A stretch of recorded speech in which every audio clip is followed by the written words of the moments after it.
that we need to, that we have multiple paths through life. As part of my TEDx presentation, I actually did a little analysis of how different your lives are than the lives of people in corporate America. And I mean different in such a fundamental level that they would not even recognize what a lot of you do as a career. So let me give you a narrative that you can use to talk to them the next time they think, oh, you just do this funny little thing that's a hobby. And this is not in your packet. If you want this, email me. My email address is on the handouts you're holding. Email me and just say, please send me this, and I will send it to you. But I'm just going to run through a few different ways that your life is a whole different universe. In a corporate job, you have salary. You know where your money is coming from next. It is a given. It is an assumption. You don't think about it. In performing arts, in theater, in anything artistic, you never know where your next dollar is coming from.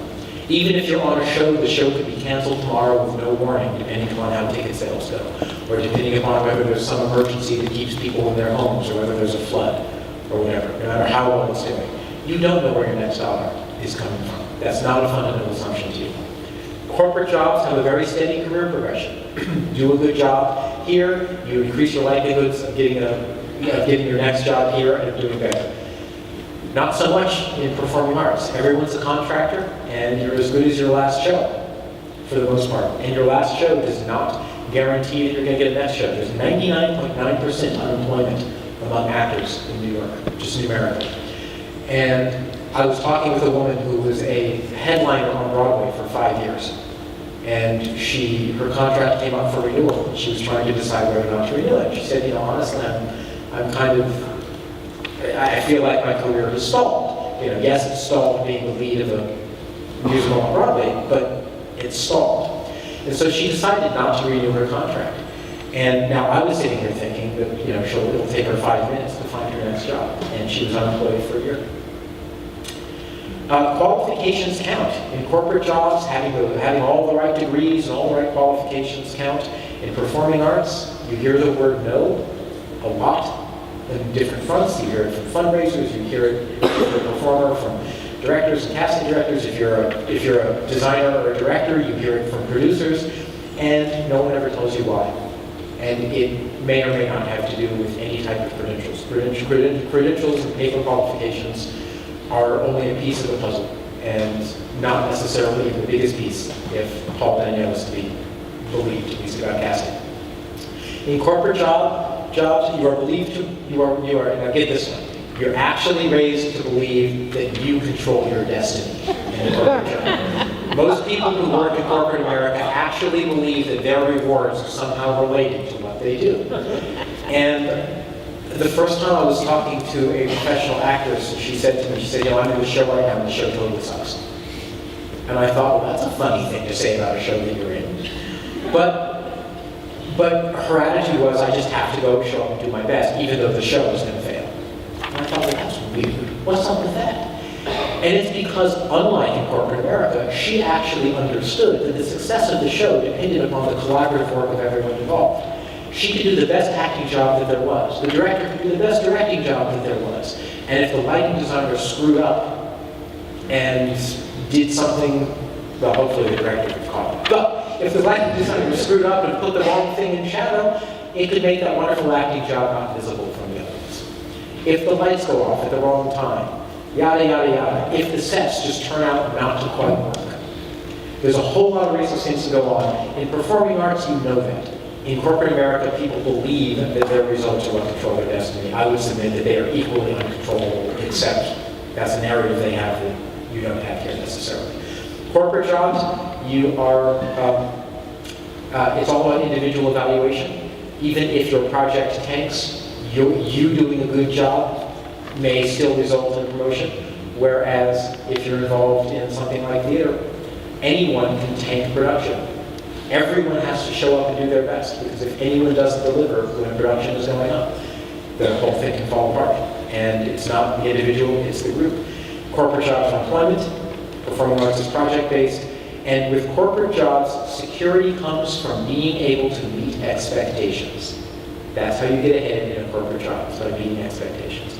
And how you get ahead in performing arts is the ability to hustle And the ability to step outside of expectations and do something that is just outside enough that it really opens people's eyes, but not so far outside that they walk away like, what in the world was that? So this is, if someone comes up to a party and says, what do you do? And they say, oh, so you basically just do what you did in high school and you just have fun, why don't you get a real job? You can say this is a real job. It's just a real job that is based in a whole different set of expectations than you have. So different that you think it's silly, but it's not silly. And you know what? Your job is silly, seen from my set of expectations. And if you want to copy that, I'd be happy to share it. I want to close by reading you a couple of definitions of success. I went ahead and took the opportunity of doing this keynote to call a few people up who are viewed as successful.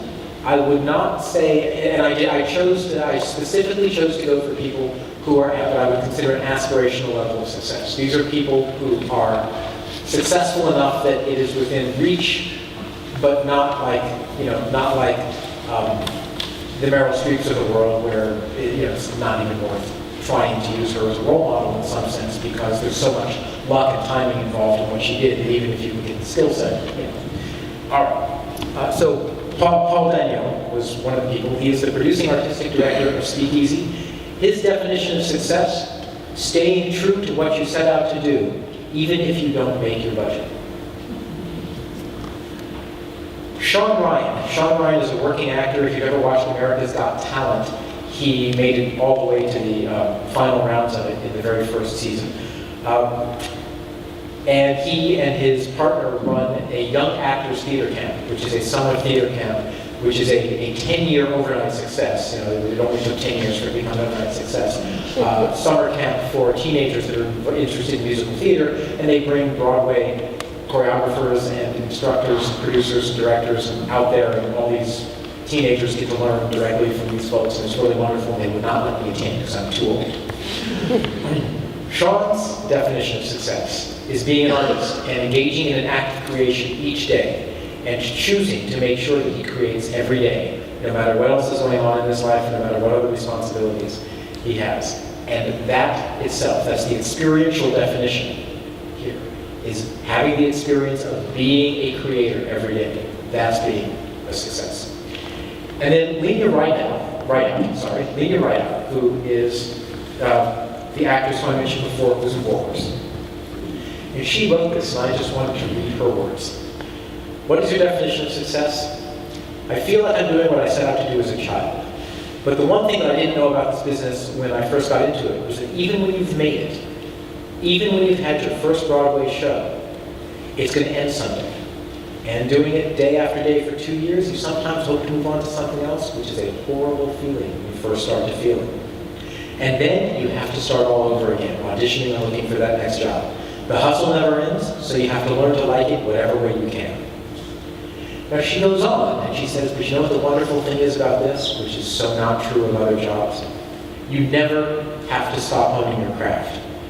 You can always keep learning, and that's the wonderful thing about this business, is you always have something to work on, some ability that can be better, that you'll always be striving to find the best way to tell the story, to shine a light on the human condition. You can go to take classes, you can keep putting yourself outside your comfort zone, and you can keep improving. That's her narrative for what it means to be successful. I will submit to you that reframing success happens all in your mind. And it's all a matter of the narratives that you choose to explain your day-by-day events. Success is experiential. How do you feel in the moment? Are you experiencing success when you get up and you go into work and you're doing what you do? Success is narrative. When you look back and explain it, when you come up with your reasons, do you call yourself a success or a failure? And it's up to you. You can choose either way. And if you call yourself a failure, ask yourself why. That'll start to uncover your reasons and your excuses. And notice, are they coming from a victim or an owner mindset? And if they're coming from a victim mindset, I suggest you just try the owner explanation, not because you'll believe it, but because you'll feel better. And then once you feel better, sit down and write out those excuses and do the work. Ask yourself, is it true? Can you know that? Who would you be without it?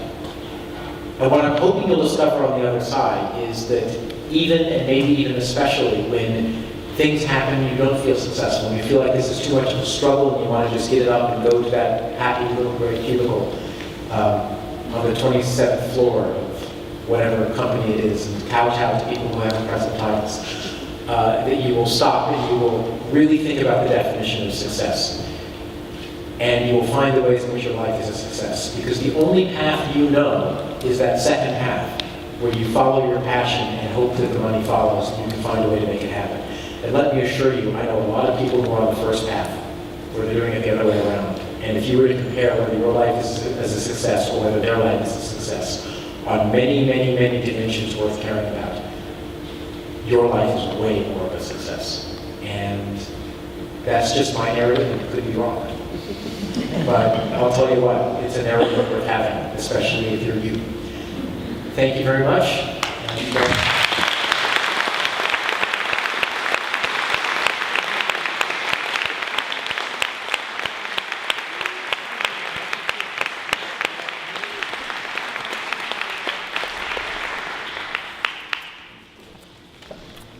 So is everyone inspired and refreshed and reframing and thinking? So I'm going to be the housekeeping gal. I want to talk to you about where your next, where the breakouts are going to be. I want to remind you about lunch. If you ordered lunch, in your name tag, in between the piece of paper and in the, in the back of your thing, you'll get a red ticket. And you're going to, lunches will be served in the atrium, you'll be turning in your ticket, you'll be getting a lunch. Once you get your lunch, find your people, eat wherever you want. This is the networking part of the day. So there's, tables set up there, you can eat, the ART's been incredibly generous about making space available. We're going to talk about the 6 breakouts. Again, we have on the back of your tags what you signed up for, but if something else is inspiring you now, then you can go to the other breakouts. We're being pretty flexible about space and everything else, so we can make adjustments if we need to. The diversity, inclusion, gender parity conversation is going to be happening in the West Lobby. Rethinking space is going to be in the dance studio. Arts activism is in room C. Rethinking growth equals success is in room D. Creative balancing, theater and parenting is in the green room, which is on that side. Celebrating new work is here in the theater. So people who are celebrating new work, don't move. Should I do the workshops? Let me do the workshops really quickly, and again, we can all answer these questions later on. Workshops, the first group, fundraising and grant writing, is going to be in the seats in the Loeb Theater, so we're going to be having 2 things happen here in the theater, and that's going to be up in the back here. Time management with Steve is going to be in room C. Make your own art is in the West Lobby. The playwright director speed dating is going to be in the dance studio. The Devised Theater Workshop with the Charlestown Working Theater, who are also celebrating their 40th anniversary next year. They're going to be here on stage. And Planning Your Financial Future is in room D. At the 345 workshops, Portfolio Careers is going to be meeting in the West Lobby. Who Am I is going to be in the green room. Social media as a stage, using social media for fundraising and having your own narrative, is going to be here in the theater. Reframing success with your board is in room C. Access and inclusion is in the X lobby, which is behind the West lobby. And being your own business, again with Stever, is in the dance studio. All right? So, when you go to your breakouts now, at the end of the day, I'm going to do a wrap-up speech, and I'm writing things down that I need to do. I'd love every breakout to come up with an action step for the entire community at the end of the day. I already know what the arts activism one is going to be, because I've talked to Matt Wilson from Mass Creative, who's going to be part of that conversation. But every one of you, give us all something that we need to do to make our theater and our sector a better place. So we have a few more minutes. There's some more sugar in the lobby. Lunch is at 1, and then we have a